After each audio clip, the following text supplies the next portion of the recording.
बिस्मिल्लाहिर्रहमानिर्रहीम, अस्सलाम वालेकुम। Today's our topic nucleic acid. आज हम न्यूक्लिक एसिड के बारे में डिटेल से करेंगे। न्यूक्लिक एसिड को मैंने 3 पार्ट्स में डिवाइड किया, ये उसका आज फर्स्ट पार्ट है। अच्छा, इसमें हम सारा का सारा वो जनरल सारा ओवरव्यू लेंगे, जिससे हम डीएनए और आरएनए को ईज़िली अंडरस्टैंड कर सकते हैं और कॉन्सेप्चुअली अंडरस्टैंड कर सकते हैं। सबसे पहले हम थोड़ी-सी इसकी हिस्ट्री डिस्कस कर लेते हैं। 1869 को सबसे पहले फ्रेडरिक मिशन ने सबसे पहले इसको डिस्कवर किया था और इसने कहाँ से डिस्कवर किया था? पस सेल के अंदर। अच्छा, ये देखें, पस सेल्स था, उसके अंदर डिस्कवर किया, पस सेल के न्यूक्लियस के अंदर। ये बात आपने याद रखनी, क्योंकि इसे पस सेल के न्यूक्लियस से डिस्कवर किया था और इसकी एसिडिक नेचर थी, क्योंकि इसे हमने कहाँ से निकाला? पसल के न्यूक्लियस से, और इसकी एसिडिक की नेचर होने की वजह से इसे हमने नाम दिया न्यूक्लिक एसिड का। तो ये इसकी हिस्ट्री थी कि 1869 को फ्रेडरिक मिशन ने सबसे पहले इसको डिस्कवर किया। कहाँ से डिस्कवर किया? पसल के न्यूक्लियस से, और इनकी एसिडिक नेचर और न्यूक्लियस से डिस्कवर होने की वजह से हमने इसको क्या नाम दे दिया? न्यूक्लिक एसिड का। नेक्स्ट स्लाइड में देखें, अब मैंने ना न्यूक्लिक एसिड की कंपोजिशन बताई है। सबसे पहले इस चीज़ को समझे, न्यूक्लिक एसिड मिलकर बना हुआ है न्यूक्लियोटाइड से। लाइक आप इस तरह समझ लें, जिस तरह प्रोटीन किससे मिलकर बने होते हैं? अमाइनो एसिड से। और कार्बोहाइड्रेट्स जितने भी होते हैं वो मोनोसेक्राइड के यूनिट से मिलकर बने होते हैं। इस तरह जो न्यूक्लिक एसिड होते हैं वो किससे मिलकर बने होते हैं? न्यूक्लियोटाइड से मिलकर बने होते हैं। और एक न्यूक्लियोटाइड से नहीं, बहुत ज़्यादा न्यूक्लियोटाइड से। इसकी इस तरह भी डेफिनेशन की जाती है कि nucleic acid is made up of the polynucleotides. अच्छा, हम जस्ट सबसे पहले ना एक न्यूक्लियोटाइड की कंपोजिशन को रीड करते हैं। एक न्यूक्लिक एसिड जो होता है ना, वो तीन चीज़ों, न्यूक्लियोटाइड जो होता है ना, वो तीन चीज़ों से मिलकर बना होता है। एक राइबोज शुगर, दूसरी होती है उसमें नाइट्रोजनस बेसिस, और तीसरी होती है फॉस्फेट शुगर। न्यूक्लियोटाइड कितनी चीज़ों से मिलकर बना होता है? तीन चीज़ों से। पहली कौन सी? शुगर। दूसरी बेस, नाइट्रोजनस बेस। और थर्ड वन कौन सी चीज़ होती है? फॉस्फेट। हम तीनों को एक्सप्लेन से करेंगे कि किस तरह ये अटैच होते हैं और बाइंड होकर न्यूक्लियोटाइड बनाते हैं। सबसे पहले आपने सीक्वेंस याद रखना है। न्यूक्लिक एसिड मिलकर बना हुआ है न्यूक्लियोटाइड से, और एक नहीं, पॉलीन्यूक्लियोटाइड से मिलकर बना होता है। और न्यूक्लियोटाइड आगे कितनी चीज़ों से मिलकर बना होता है? तीन चीज़ों से मिलकर बना होता है। कौन कौन से? नाइट्रोजनस बेसिस, शुगर और फॉस्फेट ग्रुप से मिलकर बना होता है। अब ये देखें, सब अगर आपसे कहा जाए ना कि न्यूक्लियोटाइड की बैकबोन कौन सी चीज़ है जिसके बगैर न्यूक्लियोटाइड रहता ही नहीं है, तो इसकी बैकबोन जो है ना, वो है इसकी शुगर। कौन सी है? शुगर। और कौन सी शुगर न्यूक्लियोटाइड में प्रेजेंट होती है? Pentose sugar. पेंटोज शुगर कौन सी होती है? 5 कार्बन वाली शुगर होती है। 5 कार्बन वाली शुगर को, मोनोसेक्राइड को हम क्या बोलते हैं? पेंटोज बोलते हैं। और इसके अंदर जो न्यूक्लियोटाइड के अंदर प्रेजेंट होती है वो कौन सी होती है? पेंटोज शुगर प्रेजेंट होती है। हम इसको आगे डिटेल से भी पढ़ेंगे, लेकिन इसकी कुछ कैरेक्टरिस्टिक्स अभी हम रीड कर लेते हैं। अच्छा, ये जो पेंटोज शुगर है ना, ये फ्यूरानोज की फॉर्म में होगी। अब फ्यूरानोज की फॉर्म क्या होती है? देखिए, 5 रिंग स्ट्रक्चर, ऐसी 5 रिंग स्ट्रक्चर जिसमें एक ऑक्सीजन हो, 4 कार्बन हो और 5वां कार्बन बाहर हो। लाइक इस तरह मैं इसको ड्रॉ करता हूँ। ये और ये। यहाँ पर इसके लगा होता है oxygen, 1 carbon, 2 carbon, 3 carbon, 4 carbon, और ये 5वां कार्बन। तो ये देखें, 5 रिंग स्ट्रक्चर है। पहला कार्बन, दूसरा, तीसरा, चौथा और 5। 5 रिंग स्ट्रक्चर्स हैं जिसके अंदर 4 कार्बन और 5वां कार्बन बाहर होता है, और एक क्या होता है? उसके अंदर ऑक्सीजन एटम प्रेजेंट होता है। ये किसकी मैं बात कर रहा हूँ? वो शुगर जो कि न्यूक्लियोटाइड के अंदर प्रेजेंट होता है। वो कौन सा होता है? पेंटोज शुगर होता है। अच्छा, अब शुगर की ना आगे 2 टाइप आ जाती है। एक होती है राइबोज शुगर और एक होती है डीऑक्सी राइबोज शुगर। फ़र्क कहाँ पर होता है? यहाँ पर एच, यहाँ पर अगर ओ एच प्रेजेंट हो तो इसे हम बोलते हैं राइबोस। लेकिन अगर यहाँ पर ओ एच प्रेजेंट ना हो, बल्कि यहाँ पर जस्ट एच प्रेजेंट हो, तो इसे हम बोलते हैं डीऑक्सी राइबोस। और डीऑक्सी राइबोस डीएनए के अंदर प्रेजेंट होता है। इसको हम आगे फिर भी डिटेल से पढ़ेंगे, लेकिन मैं इसका जनरल रिव्यू दे रहा हूँ तो इसकी भी समझ आ गई। और दूसरी चीज़, ये जो शुगर होती है ना, पेंटोज शुगर, ये बीटा फॉर्म के अंदर होती है। अब बीटा फॉर्म क्या होती है? अब उसको भी हम डिटेल से करते हैं कि जो बीटा फॉर्म होती है उससे क्या मानी वो लेता है। पेंट ये देखें, 5 रिंग स्ट्रक्चर, अगर कार्बन नंबर 1 पे ओ एच ग्रुप ऊपर प्रेजेंट हो और एच नीचे हो, तो इसे हम बोलते हैं बीटा फॉर्म, बीटा शुगर। लेकिन अगर क्या हो, इस तरह हो कि ऊपर एच हो और नीचे क्या हो आपका? ओ एच हो, तो उसे हम बोलते हैं alpha sugar. Main carbon number 1 पे अगर ओ एच ग्रुप नीचे प्रेजेंट है तो इसे हम क्या बोलेंगे? Alpha sugar. और अगर ये कहाँ पर प्रेजेंट है? कार्बन नंबर 1 के ऊपर वाली साइड पे, तो इसे हम कौन से बोलेंगे? Beta sugar. बताएं, न्यूक्लियोटाइड के अंदर कौन सी शुगर होती है? न्यूक्लियोटाइड के अंदर याद रखनी है, हमेशा बीटा फॉर्म होती है और रिंग शेप में होती है। और रिंग शेप भी कौन सी? फ्यूरानोस की। और फ्यूरानोस की कौन सी शेप होती है? 5 रिंग स्ट्रक्चर होती है, जिसमें 4 कार्बन रिंग के अंदर होती है, और रिंग के अंदर 5वीं चीज़ ऑक्सीजन होती है, और छठा 5वां कार्बन जो होता है वो बाहर प्रेजेंट होता है। आई थिंक इसकी समझ आ गई होगी। तो ये तो इसको हमने पहला कंपोनेंट रीड कर लिया। दूसरा इसमें कंपोनेंट होते हैं बेसिस, नाइट्रोजनस बेसिस। अब नाइट्रोजनस बेसिस जो होती है ना, वो होती है टोटल 5। कौन कौन सी?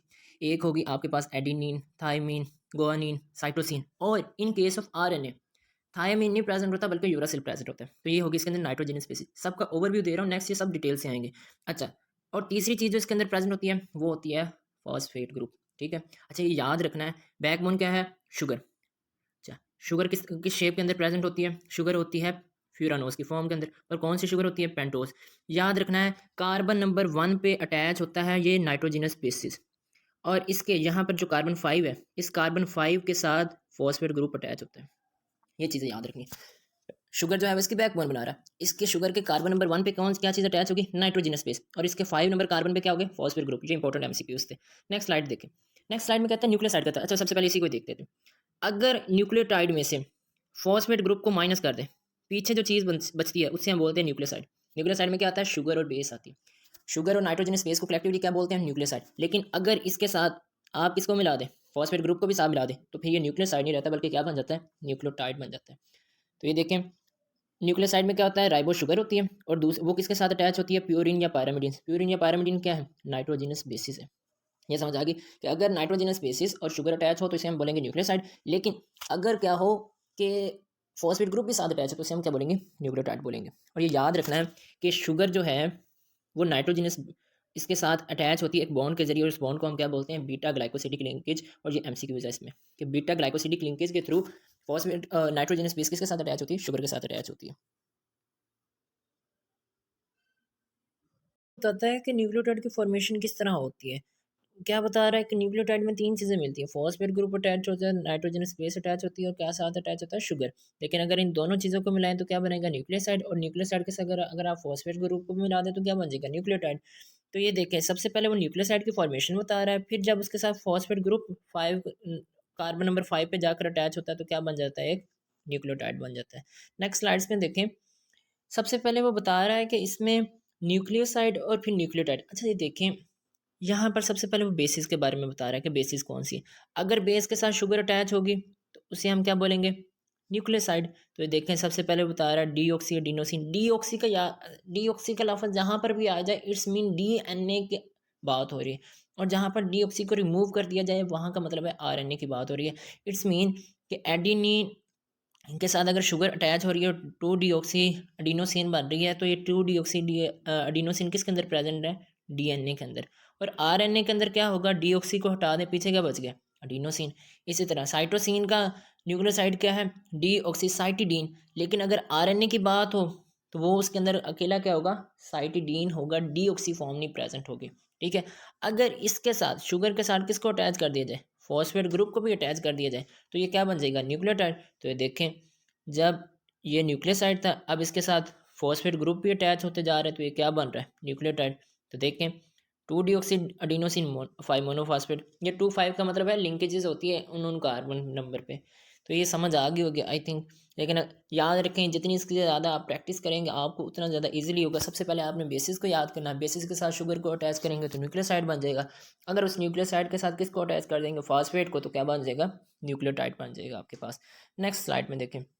नेक्स्ट स्लाइड्स में वो बता रहा है कि अगर उसके साथ एक फॉस्फेट अटैच हो तो उसे हम क्या बोलेंगे? कि न्यूक्लियोटाइड की ना टाइप्स है on the basis of phosphate group, कि कितने फॉस्फेट ग्रुप उसके साथ प्रेजेंट है। अगर एक फॉस्फेट ग्रुप उसके साथ प्रेजेंट है तो उसे हम मोनोफॉस्फेट बोलेंगे।